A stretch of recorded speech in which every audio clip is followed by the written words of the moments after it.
son importantes, es una inversión, por ejemplo, que viene en un régimen de zona franca. Al venir en un régimen de zona franca, bueno, tiene obligaciones que deja de tener, por ejemplo, en el tema de aportes, pero pasa a tener otras. Cada empresa que se instala en un régimen de zona franca tiene que ocupar al menos un 75% de mano de obra nacional, ¿no? O sea, la contrapartida del régimen de zona franca... Es el trabajo que da. 75%. Es que como mínimo tenés que cumplir, claro, salvo que no exista en el Uruguay. Bueno, para nosotros este es un tema que es central, porque no tendría sentido que se le otorguen los beneficios tributarios, fiscales del régimen de zona franca y además se le otorgue una circunstancia extraordinaria del punto de vista del cumplimiento con el mínimo de mano de obra nacional. Cari, en el caso que no estén preparados para esa tarea y capacitación... Si no están preparados puede traer gente de afuera. Igual, nosotros lo que decimos es hay un tiempo importante como para poder pensar procesos de capacitación. En Boña, los procesos de capacitación que se hicieron previo a la planta, en general fueron perfiles ocupacionales que después no fueron los que se aplicaron dentro de la obra. O sea que no quedaron conformes con la primera planta. Para poner un ejemplo, cuando se hizo Boña se desarrollaron algunas técnicas en soldadura, cuando después la soldadura vino abulonada. Y el tipo de soldadura que se necesitaba era otra, diferente a la formación profesional que se dio. Esto en Montes del Plata nos agarró con dos fenómenos. Uno que ya había pasado en la planta de sulfurizadora, que había generado cursos de capacitación en soldadura, montaje, instrumentación y tenías más mano de obra calificada. Y logramos hacer cursos dentro de la planta, lo que nos permitió aprovechar más la planta los efectos de formar mano de obra nacional. Entonces, este es un componente que es polémico. Nosotros lo que decimos es, viene esta inversión, es importante, se le otorgan un conjunto de exoneraciones, no tendría sentido que habiendo mano de obra calificada en Uruguay, no se tome la mano de obra calificada en Uruguay. ¿La empresa no acepta eso? El problema que tiene la empresa es este. Nos dicen, bueno, pero yo licito con una empresa, no sé, noruega, o una empresa rumana, ¿no? Y la empresa rumana me dice, yo traigo una cuadrilla entera. En la cuadrilla entera está el trabajador más calificado y está el peón. ¿Me explico? Sí. ¿No? Entonces, claramente acá tenemos peón para que haga las tareas de apoyo. Entonces, lo que decimos es que se tenga en cuenta en la licitación con esa empresa ahora, antes de que se haga, decir, bueno, está bien que la mano de obra calificada que no contemos en el país. Tenemos determinado tipo de soldadores que acá son insuficientes y se precisan de afuera. Que vengan, pero el otro personal no. En Montes de Plata tuvimos este problema. O sea, uno de los conflictos en Montes de Plata fue cuando de golpe una empresa solicita a la Dirección de Zona Franca del Ministerio de Economía que el 90% de los andamistas tenían que ser extranjeros, ¿no? Entonces digo, si no sabemos armar un andamio, casi que no podemos participar en la planta. Entonces, los puestos de trabajo son importantes, no tenemos una mirada xenófoba, el trabajador que viene de afuera, bienvenido. Pero si se puede aprovechar mano de obra nacional, parece sensato aprovechar mano de obra nacional. ¿Y eso no tendrá que ver con el tema famoso del relacionamiento de los sindicatos con la empresa, la famosa paz sindical que se le pide a priori y se quieren asegurar de que no va a haber problemas trayendo gente de afuera? A ver, no, a nosotros ahí dos o tres cosas. Este es un costado, el de la mano de obra nacional y formación profesional. Nos parece que un emprendimiento de este tipo tiene que aprovechar al máximo el desarrollo de mano de obra. Después hay un conjunto de componentes de obras de este tipo que la experiencia nos demostró que hay que mirarlos con tiempo. Voy a poner un ejemplo de la primera y la segunda planta. En la primera planta no hubo previsto alojamiento para los trabajadores. No hubo.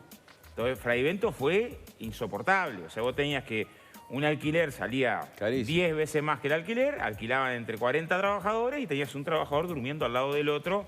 Veníamos de un momento de desempleo brutal. O sea, el periodo 2002, 2004, 2005 en la construcción era de desempleo brutal. Todo el mundo iba a trabajar ahí en las condiciones que fuera. Cuando se discutió Montes del Plata pudimos prever esto. Yo, de hecho, trabajé en Montes del Plata, tuvimos alojamiento, vivíamos en Carmelo, 2000 y pico trabajadores. Entonces eso generó una condición de descongestionar una condición que es básica. El tipo de alojamiento, el tipo de transporte, las cuestiones de salud y seguridad. O sea, la normativa de salud y seguridad de la construcción está prevista para una obra común. Ahora no, donde hay 300 empresas con distintos idiomas, con trabajo superpuesto. O sea, los riesgos son mucho mayores. Entonces, la planificación de la seguridad tiene que ser mayor. Sobre la cláusula de prevención de conflicto existe en la construcción. Lo que es para ambas partes. Supongamos un ejemplo. Nosotros somos compañeros de trabajo acá. La empresa viene y quiere despedir, no sé, a la compañera. O a qué. La compañera quiere despedir a lo quiere echar. En la construcción lo que existe es, se invoca el protocolo de prevención de conflictos, deja de estar despedido mientras se negocia, se abren instancias de negociación, pero se suspende la medida que generó el conflicto. Eso es lo que existe en la construcción. Por lo tanto, te impide... O sea, el sindicato se inhibe de tomar medidas sindicales, Pero mientras se negocia, no se innova de la circunstancia que generó el conflicto. O sea, ya existe en la construcción. Es un ámbito de negociación y no de paro. No, yo lo que digo es que eso ya existe para toda la industria, ¿no? Claro. Nosotros estamos dispuestos a aplicar eso en la inversión esta. Decir, mira, si hay una medida, cualquiera, yo me gustaría... ¿La empresa quiere más? ¿Les consta que quiere más? Yo creo que claramente hay una idea de garantías extraordinarias. Nosotros creemos que la industria tiene garantías... Que los trabajadores no paren por nada del mundo. Y si uno mira, yo creo que hasta se le puede consultar esto a los representantes empresariales que estuvieron en Montes del Plata. El grueso de los conflictos que hubo en Montes del Plata fueron incumplimientos patronales. Pero incumplimientos que encontrabas que llegaban trabajadores, que es otro tema que nosotros queremos discutir.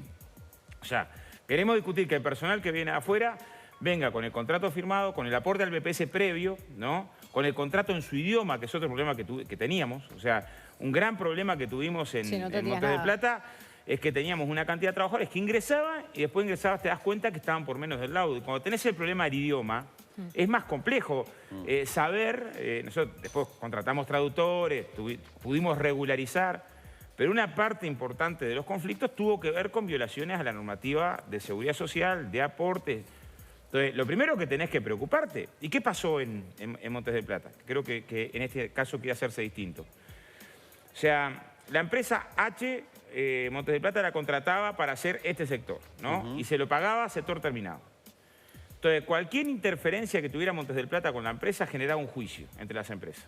Y de golpe tenías millones de dólares de juicio entre las empresas donde cualquier medida que se le obligara a tomar por un trabajador, por lo que sea, tenía 50 abogados para discutir qué pasaba y qué no pasaba. Ese tipo de organización para un emprendimiento de este tipo termina complicando mucho la jugada. Entonces, nosotros decimos, es una inversión importante, sí se aprovecha desde el punto de vista de la mano de obra, sí se aprovecha desde el punto de vista de la participación de insumos nacionales, que algunos se pueden contratar, sí se trabaja en condiciones dignas, sí, o sea... Claro, ahora, Óscar, por ejemplo, ayer hubo un trabajador del Zunca que tuvo un accidente de tránsito en la ruta, falleció y se activa un paro cuando esto sucede. Sí. En este caso, por ejemplo, UPM lo que quiere es que eso no pase. No creo, pero... Que se haga un paro cuando en realidad no es algo con la empresa. En Montes del Plata muere un compañero. Yo estaba a menos de una cuadra de cuando el compañero cae, ¿no? Habíamos tenido una semana antes con la empresa esa que había ingresado una denuncia que negociamos, le planteamos, mirá, esta empresa, los delegados, los deja dentro del taller y no los permite ir al sector de obra, que es donde están los problemas de salud y seguridad, ¿no? Ese mecanismo tiene que revertirse, ¿no? Se iba a resolver. En esa situación tuvimos una circunstancia que entra este trabajador, Andresuk. El trabajador no era montajista, era soldador. Lo ponen a hacer montaje. Lo ponen a hacer montaje sin tener cabo de vida donde engancharse. Resbala una rejilla, cae y no muere en el lugar, muere en viaje a Colonia, ¿no? Lo que, es más, nosotros denunciamos, creo que en todos lados salió, que además habían limpiado el lugar del siniestro, de donde había sido el siniestro laboral. Nos llevó un conflicto muy duro. Y salimos de ese conflicto muy duro con una condición que es que cuando hay una circunstancia de riesgo, el delegado de seguridad puede clausurar el sector de trabajo, ¿no? Eso hoy existe para toda la construcción. Para nosotros es innegociable. También en el caso de... Es innegociable que si el trabajador ve riesgo, tiene que tener la facultad. Es de sentido común, además. No, pero eso es una cosa y otra cosa es, si la empresa pide, por ejemplo, que cuando hay un paro a nivel nacional porque muere un trabajador, como ustedes lo tienen automático, está incluida la construcción de UPM, ¿no? En eso no sé. Eso calculo que no lo van a pedir, ¿no? Ni siquiera lo van a pedir. Sería absurdo. O sea, ¿Ustedes están participando de las reuniones? Hubo reuniones, sí. Ahora creo que va a haber reuniones tripartitas. Yo lo que digo, en 30 años, ¿no? Nosotros empezamos a tomar a la salida de la dictadura medidas cuando muere un trabajador de la construcción, ¿no? Nosotros llegamos a tener con 25.000 trabajadores en la construcción arriba de 20 accidentes mortales, ¿no? Hoy con 50.000 trabajadores en la construcción tenemos en promedio de 8 accidentes mortales. Entre medio se sacó el siniestro laboral de La Paz. Yo no sé cómo murió este compañero. No sé si el camión estaba en condiciones, no sé si hacía 70, 80 horas por semana como le pasa a los camioneros en general. O sea, no sé si en este caso vamos a esperar la investigación. Sí, volcó en Ruta 3. Claro, pero digo, no sé si es la circunstancia anterior, sí, digo, sí, ¿no? Sí. Que en general la mayoría de los camioneros cuando tienen siniestro de este tipo, y este año han habido por lo menos 7 accidentes que vinculan a camioneros, tienen una carga horaria que es brutal, camiones en mal estado. No sabemos si este es el caso. Y en todo caso tomamos una medida que es por duelo y además donamos una hora para la familia en una fundación que tenemos en el sindicato. Ahora, lo que digo es, en general la mayoría de los siniestros laborales está vinculado a condiciones muy precarias. Eso es acá y en el mundo. Por más que en el razonamiento colectivo se vincula el siniestro laboral a la suerte, al destino. Estaba para ahí. No, en general, cuando tenés un siniestro laboral, las condiciones de trabajo son de mucha precariedad, en la mayoría de los casos. Y bueno... También muchas veces, Óscar, hay quien le apunta al trabajador o en las condiciones en las que va a trabajar o por no tomar él las medidas que debe tomar. Sí, ahora con la ley de responsabilidad penal empresarial, ¿esto cambió? Sí, un salto enorme, enorme. A ver, yo creo que está buena la pregunta. O sea, nosotros cuando presentamos la ley, uno entra al INE, son 5 minutos, en anuario estadístico y en el capítulo de salarios e ingresos al final aparecen los siniestros laborales por año y la cantidad de fallecidos por año. El promedio del Banco de Seguros del quinquenio, o sea, no de un año, del quinquenio previo a la aprobación de la ley, del 2013 hacia atrás, era que en Uruguay teníamos 50.000 siniestros por año y teníamos un promedio de 53 trabajadores muertos por año, víctimas de siniestro mortal, registrados. Hay que agregarle los que pueden ser accidentes no registrados, que por no tener aporte terminan en el hospital. Ahí bajamos a 42.000 el primer año, a 37.000 el segundo año y a 32.000 el último año. O sea, el descenso de siniestralidad, de cantidad de siniestros, y la cantidad de siniestros mortales bajó de 50 y pico de siniestros mortales a 40, el promedio de los últimos 3 años. Es más, hubo un descenso mayor que el que pensábamos. Solo que habíamos mirado la legislación española se votó una ley similar en el 96 y empezó el descenso en el 2000. ¿no? O sea, el descenso de la siniestralidad... Acá fue bien rápido y sin que se aplicara mucho la ley. No, es que además, a ver, antes de la ley, los que defendíamos la ley, ¿qué decíamos? Tiene una carga de la prueba muy alta, ¿no? Puede haber procesamientos, como pidió el fiscal ayer para los de Meteoro, sí. Pero en general es por homicidio culposo, no por delito de peligro.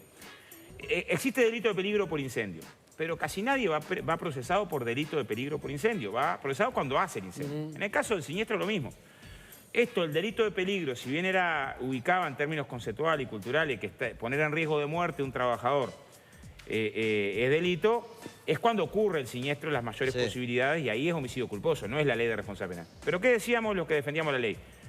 Es absurdo los que sostienen que va a haber una caravana de empresarios presos. Que había quienes decían, no, a partir de esto te pegas un martillazo, hay preso, hay preso, hay preso. Decíamos, no, la ley que aparte es escarcelable en primera instancia. O sea, si encuentran un empresario que puso en riesgo de muerte a un trabajador y el accidente no ocurre, ese empresario pasa a ser procesado. No solo una multa como era antes, pero es procesado sin prisión en primera instancia. Tiene que reincidir en poner en peligro o que el siniestro ocurra para tener procedimiento con prisión.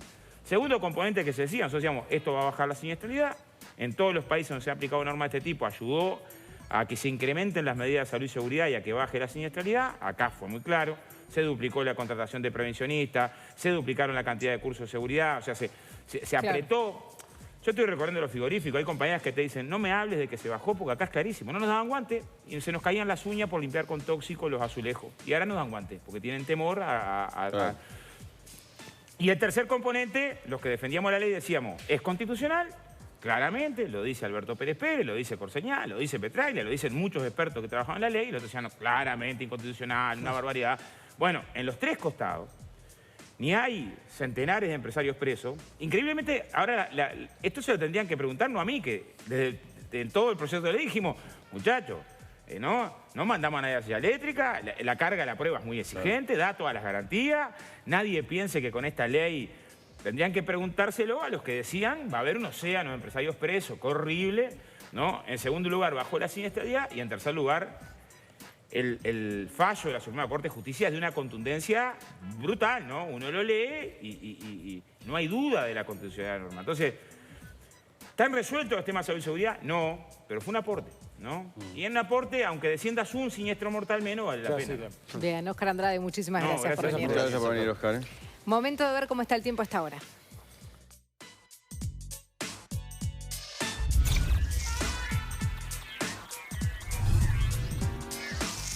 Presenta Previsión. Súmese a la mayoría. Afíliese por el 0880.